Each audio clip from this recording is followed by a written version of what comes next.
What's up, everybody? Welcome to another Turn 'em Sideways channel video. I'm Casanova, and today I've got Nightingale, the winner of the Best of Ahri at the recent Las Vegas RQ, and we're going to be jumping into a deck tech. Nightingale, how's it going? How you feeling after being the champion of Ahri's as far as players go to the RQ? Feeling really good. Still managed to get it even after I melted down day two. Luckily, day one did really well and managed to squeak it out by the end. It was actually a photo finish. There's four Aries day two. Every one of us were 8-4 going into the last round. Whoever gets it and has the highest breakers gets the best of. So it was actually super close, insanely Wow. close to get there. That's crazy. All right, well, squeaked it out, and this is the list that you did it with. Let's go ahead and take a look at the list, and I'll have you kind of break it down a bit for me. So I just want the high level stuff first. Like, tell me the overall strategy. Like, what is the major game plan points, and then we'll start to really break things down. Like, just when it comes to deck construction, what is the main goal of the deck? Like, are you a hold deck, kind of tempo deck? What's the idea? I would definitely not classify it as a hold deck. I personally don't like super hold Ari. He puts you into a trap that just does, especially work barely at last meta and does not work at all this meta.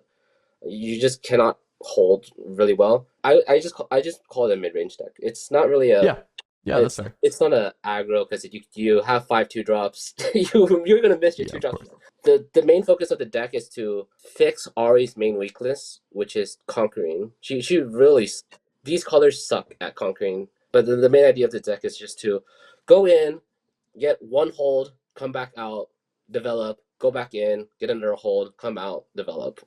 So just go in and out. Like Yeah, the most ideal is to go one battlefield, take it, take that one back, put the unit base, go to the other one, and then just switch each unit around in a U shape. yeah. That makes a lot of sense. Just like, yeah, I think putting it as like trying to get one hold and then run home and redevelop and then utilize like some of these things that you've added that will go over to help you break up the weakness of blue green, which is conquering, is really cool. So let's dive into this a little bit more. Let's start with your battlefields, right? We've got Vile Maw's Lair, Forge of the Fluffed, and the Paper Tree. And I was pretty curious about what is the order on these basic thing. Can you tell me about your battlefield strategy? The battlefield strategy for this is game one, Forge of the Fluff. It's the blind, throws people completely off. It's like they just see it like, what in the world am I playing against? I actually had that reaction a lot of times when I was playing there, but it's just because it helps the brutalizers the most. Brutalizers usually get sided out after the first game, so just having Forge of the Fluff game one to make sure brutalizers have the most effect is what I did. When I go first, it would be Paper Tree. I wanted to hold battlefield, but not one that's super detrimental because, with the 5/2 drops, it's very easy to miss. So just a whole battlefield that helps both players. With Paper Tree, I don't know if a lot of players know this, but there's a battlefield theory where you use Sigil as your go first battlefield, and you steal your opponents and force them to recycle a rune. Paper Tree, I use Paper Tree in the same method. If I hit my turn one unit, I just never walk onto Paper Tree. I walk onto the opponent's battlefield. Because when Paper Tree resolves, you both get a rune, and then the person who held it gets the untap rune second. So Right. I'll get the rune, untap rune first. So yeah. And then Valmont Yeah. was just purple counter, because purple is very prevalent. Yeah, there's a few people playing purple in this meta, I think. There's just a couple, yeah. So that makes a Yeah, lot of sense. just a couple of purple players. I just real quickly with the Vile Maws, do you side out any of your movement effects on it, like things like Janna or Azir, or is it more just like you just don't go to the Vile Maws when you have those kind of drawn and you just play around the fact that the Vile Maws is going to help you more when you're trying to conquer, and then when you actually have these like other push effects in your deck, you're just using them for the other battlefield? Yeah, I pretty much I don't think I've ever cited Jaina out. It's useful in all matchups actually. I also never cited out any of the Zirs. So for the Vilemaw game, I just consciously remember that I can't use them on Vilemaw and just save them for the other battlefield that I'm holding. It's actually very useful against other rogue strategies as well. It completely walls Lucian, just walls of decks that require going back and forth. And Yeah. then if I just play blue Ahri turn one, it's like they have to respect blue Ori plus a brutalizer, so they have to respect 8 might. So oftentimes they can either not walk up or just full develop onto the battlefield. Because of that interaction, right? Like 8 might is in fact kind of a break point right now with basically Draven plus a 2. So it kind of comes up a lot. Is this something that has like led you to playing more like turn 1 Ahri Inquisitives? Because I know there was like, when Ahri was first revealed, it was like, wow, this is broken. Go second, turn 1 Ahri Inquisitive, this is broken card. And then people, kind of quickly realized that like paying a power cost that early is actually can be quite detrimental. Did it feel a lot better right now because you're like threatening so much might by doing this? Yeah, if I miss turn 1 unit, I have to play blue Ahri. If you don't play, Of course. if you go second, don't play a unit, you actually just die on the spot. Yeah, the game's over. Yeah. Yeah. You legit just die right there. So it's like, it's just nice to have. But also it's like they always have to think about 5-6 might at least. Because any 2-drop or any of my 2-drops plus Sunlit can always attack for at least 5. Okay, yeah, let's talk about your early game unit suite as well, and also like Sunlit Guardian. This is a card that hasn't seen a ton of play. I think it was like Ahri that played it a little bit, and there was a few Leonas that played it. It was in the best of Leona from Houston, but it's not a card that like gets that much respect, I think. And I was curious, like your thoughts of your early game as a whole, right? Student, Poro, Sunlit Guardian as like your early drops. Where does Sunlit fit in? Is it just like, hey, there's no better option? Or did you actively feel like tank and even potentially this like being a 3-for-4 with its shield actually being good enough? I think there's no better unit at the 3 cost point for Ahri. His might, his just 4 effective 5 might when defending alone. Not actually just effective 5 might, period. It's just right. Such a big wall for a lot of decks to get over. Like if you and the tank keyword actually matters because my most favorite play to do is Sunday Guardian green. When I side in green Ahri against like Aurora, Sunday Guardian green plus Azania's hidden is just a big wall too. It's just effective 9, beats Dead Bloom and stuff like that.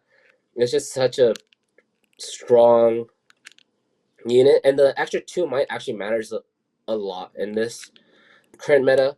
It's Draven has to 1, 2, 3, 4. Draven has to pump to go into a solo Sunlit, and Irelia has to also pump to go into a solo Sunlit. Yeah. And just the 5 might breakpoint just matters. Period. Oh, that's a really cool point. I think that makes a lot of sense. From there, I wanted to talk a bit about like I think the big thing that like makes your deck unique to a lot of the Ahris that I've seen are playing around equipment so much, right? It's like the brutalizers, you have the Sterix Gauge. This even shows up with the Forge of the Fluffed in your battlefield as well. But then also like the cloth armors, right? And then even from there, it's like also AZIR. So like you very much are indexed into equipment as a whole. And I wanted you to break down this like suite for me in the deck and like how this functions, why it's like felt like the best way to be playing Ahri, and like AZIR, like what are the play lines you're looking for AZIR? Is like, I mean, he works for a multitude of reasons with pivots, whether for offensive or defense, but it's just very cool to see multiple copies of green AZIR in this deck as well. It's the equipments are 2/2/2, 2 brutalizers, 2 cloth armors, 2 Sterix Gauge. I think any more of these equipments just bricks your hand a little bit too much. Mm-hmm. You don't want to see multiple brutalizers. You actually, I have such a low unit count. You actually do want to see your units. I think I have like 17 or 18 units here. I haven't done the math yet, but yeah. But it just also helps your two turn 1 plays. Sterix and cloth armor are also they're functionally discipline, but they just cost. One of them costs 2 power and one of them's only shield.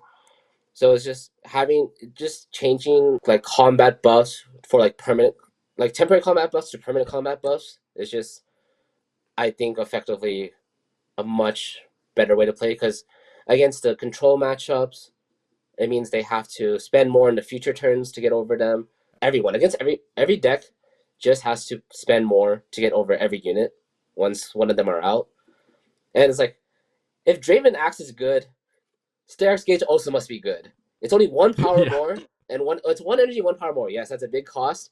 But if Draven X is like such a meta defining card, this Sterak's Gauge also must be good enough to use in Yeah. the meta. Certainly it's playable. It doesn't even go away when your unit dies. You can still attach it later. Like it's it still gets to hang out. That makes sense. Yeah. It's usable. I mean, I used to have 3, but it was too much power, so I cut 1. The deck does have a lot of power constraints.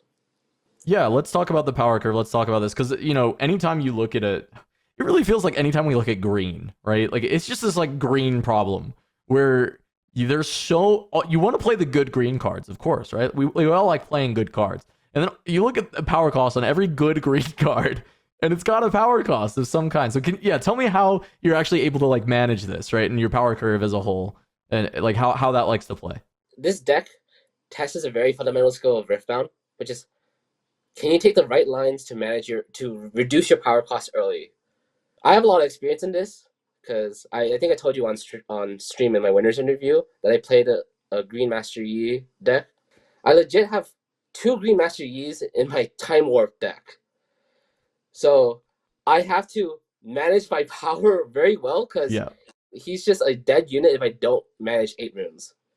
So like I have a lot of experience learning how to manage just power costs. So like if you have multiple pump spells and one of them says I don't cost power and it's turn 3, and one of them says I cost power and it's turn 3, you just cannot use the power cost pump early on. Yeah. Unless you're accepting to flip the game right there, because it's going to be put you so far behind. Yeah, that makes a lot of sense. Yeah, I think a lot of the early power cost stuff is very flippy. So let's take a look at the list, and then we can talk a little bit about how these lines work out, right? So in your early stages of the game, basically what you're telling me is cloth armor is like kind of king early. Same with like classic like discipline on guard, right? Like you're on your first unit on guard. These kind of early tricks are the things like bread and butter. And then when you go to your like mid to late game and you're looking for that big hold, that's when you want to start deploying things like Steric, Janna, like the first big hold, right? Because you're gonna get the early point, then you're gonna back away, then you're gonna push, and then you're gonna want to hold. And so it's by like turn 4 that I'm guessing that you're gonna actually start wanting to play like cards with power costs. Is that am I reading that about right? Like when it comes to reading this deck, is like kind of like a turn 4, 8 runes up, like that you're gonna start like I'm gonna cast the Steric's Gauge, I'm gonna like develop AZIR, I'm gonna be fine with playing out a Janna, that type of thing. Yeah. That's the most ideal game plan. Like turn 3, turn 4, 7 or 6 to 8 runes. If I didn't have to spend any power, is the ideal scenario to start casting multiple power spells. I mean, of course, the game never goes that way. So sometimes you just have to cast the power cards. But the main playlines of the deck is actually, if you hit your turn 1 unit, you go in, you play blue Ahri on top of the unit, and then hold 1 up to get that hold, and then you pull back both, develop again. Because if you just put up a 2 and don't develop, you actually just lose too much tempo. So if you have a turn 1 unit, you need to reinforce that turn 1 unit's battlefield, or else you just can never keep. That unit just gets eaten for free. Yeah. So you score that 1, you go to 2 on the hold, you go home, you redevelop. Then you can look to go to 4, or you just go to 3 and you hold again, go to 4 from there, right? That makes a lot of sense. And it seems like with that in mind, your go first, like ideal hand is going to be like 2-drop and have a cloth armor included, because then on your turn 2 you get to reinforce with Ahri, and then you have cloth armor up, or defy depending on what matchup you're playing. Yeah, it would be a 2-drop plus a cloth armor, or it'd be 2-2-drops, or 2-drop plus sunlit, or 2-drop Zanya. Pretty much anything I can play that's early to the battlefield. Zanya is actually, I think if you watch the stream game, I actually turbo use power in the early game. It's just that in the aggro matchups you have to play it a little bit differently. Sure. In the aggro matchups you just have to spend early. Just spend, and then you'll be able to keep up. Because if you don't, you're just going to fold over. All right, well let's talk a bit about let's jump into the sideboard then, right? So we've got 2 Adaptatron, 1 Windwall, green Ahri, let's crank, another Thwonk, not so fast in Bella's Breath. I think the big one when does green Ahri come in? I assume it is a champ zone replacement. Is in general like it wouldn't come in if it wasn't going to be champ zoned. Is that correct? That's correct. It's I switched blue Ahri out. I put in green Ahri. It's mainly for the Aurora matchup. It's a pretty bad matchup actually. The damage control matchups. So the Kaisa Ezreals of the world, Victor, mirror hold. So like Teemo, Mastery, Ahri, where you're both just holding. So let me break Scoring the more on your let hold me makes sense. yeah. Yeah. And then I did bring it against a set because I just felt like Ruin Runner just completely walls Blue Ahri, so I just like don't need Blue Ahri here. As we go through the rest of this, just break down some of the rest of these for me. I think the easy one is that champ zone swap, but I want to know like kind of what the concept is behind some of these and what the normal swap outs are for some of these cards. If you just want to run me through it a little bit. Yeah, so Adaptatron is gear removal. I might switch it to Rake in the future, but I just felt like when you play against Aurora and you pray they don't hit a Mind Splitter off the top, I think that's a terrible position to be in. If you need to kill that Aurora card and you're just praying they don't hit the one unit that they built their whole deck around, it's like almost 80% chance to hit. It's like pretty bad. In play gear destruction makes way more sense for Aurora. Yeah, I think that is way better. Wind walls, time warp, Imperial Decree, just Sure. control matchup. Wind wall not so fast have to come in against Kaisa because I don't have enough units to survive. My units will die if I do not have these counter spells. Dwonk is for equipment decks that also build up tall. Irelia as well. So I can just, instead of worrying about them getting tall, I just stun them and delay the turn. Bellows Breath is Victor counter and specifically there to kill fan. That's good. Yeah, repeat Bellows, kill all the fans on the battlefield. And Blitzcrank is I brought Blitzcrank against Draven actually. He actually requires a lot of discipline to use. He's not a unit that you could just play on curve and be like, okay, I'm just gonna eat your units for now, forever. I have a lot of experience using Blitzcrank. I made in set one I made a mastery list that used Blitzcrank Reaver's Row. Blitzcrank a unit, pull it in, Reaver's Row the other unit out, conquer the other battlefield. That's really funny. What the hell? It was when Kaisa was popular in running Reaver's Row, so you just steal their Kaisa and conquer with Kiana. It was unchecked power, but when I played against a Miracle deck, I brought it for Miracle. And when unchecked power is uncastable against Miracle, I'm like, this is not working.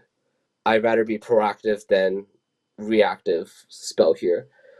But yeah, that's what the sideboard cards are mainly for. The most common cards that were taken out was either a 2 or 3 drop, Brutalizer, a Cloth Armor, and a Singularity. Those are the main cards that got taken out. Yeah, so just depending on matchup, you would just trim kind of from that pool. I mean, I think a lot of players are pretty flexible in this game, but that's kind of where you would make the slots.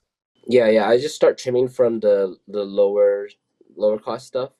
Were there any cards that kind of underperformed that you would maybe be looking to change in the future? And Sona's that first one. Or any cards that you think you wish you had added in but you didn't. So like both sides of that question.